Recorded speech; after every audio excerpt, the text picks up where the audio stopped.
नमस्कार. दुपारचे 4 वाजता या बातमीपत्रामध्ये आपल्या सगळ्यांचं स्वागत. मी प्रसाद काथे.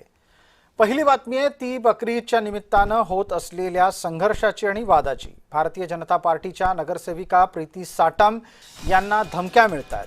कुर्बानीसाठी आणलेल्या बकऱ्यांना ठेवण्यासाठी उभारलेल्या मंडपाला त्यांनी आक्षेप नोंदवला. मुंबईतल्या गोकुळधाम या हिंदू बहुल निवासी संकुलामध्ये बकरे कापण्यासाठी आणले होते. मात्र त्याला प्रीती साटम यांनी विरोध केल्यानं त्यांना धमक्या मिळाल्याची माहिती मिळते. आपल्यासोबत नगरसेविका प्रीती साटम फोनद्वारे जोडले गेलेले आहेत. प्रीतीताई, माझा आवाज आपल्यापर्यंत येतोय?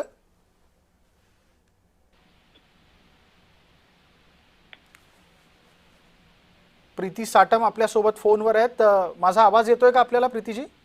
हो, येतोय. हां, प्रीती साटम, कालही आपण बोललो तो याच विषयावर. आजही या निमित्तानं नवी तपशिलातली माहिती अशी येते की तुम्ही बकऱ्या कापण्यासाठी उभारलेल्या मंडपाला विरोध केला, त्यामुळे तुम्हाला धमकी मिळते. धमकी कुठून आली? फोनवरून आली का? फोन भारतातला आहे का भारताबाहेरच्या नंबरचा आहे?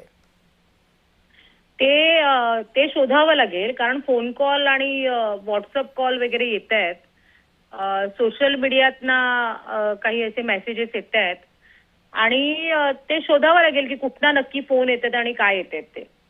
आणि धमकी देताना काय म्हटलं जातंय? कोणत्या प्रकारे प्रतिकार केला जाईल असं सांगितलं जातंय? कसं आहे, त्यांच्या धमक्यांना, या फुटकळ धमक्यांना कोणी भीक घालत नाही. कारण आम्ही भारतीय जनता पार्टीचे कार्यकर्ते आणि आमचा डीएनएच हिंदुत्ववादीचा आहे. त्यामुळे मोदीजींच्या नेतृत्वाखाली, आमचे मुख्यमंत्री देवेंद्र फडणवीस यांच्या नेतृत्वाखाली, मुंबई अध्यक्ष अमित साटमजी यांच्या नेतृत्वाखाली काम करत असतो.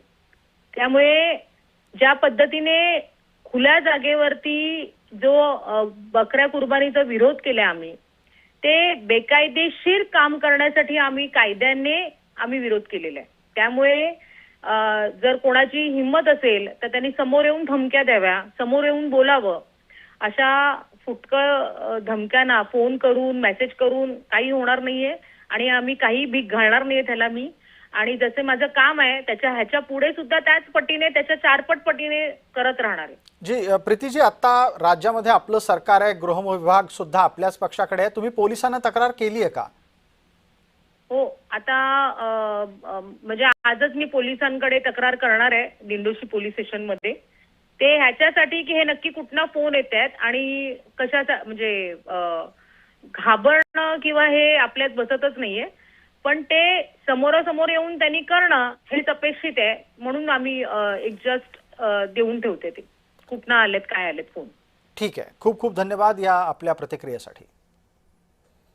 नगरसेविका भारतीय जनता पार्टीच्या प्रीती साटम आपल्यासोबत फोनवर होत्या.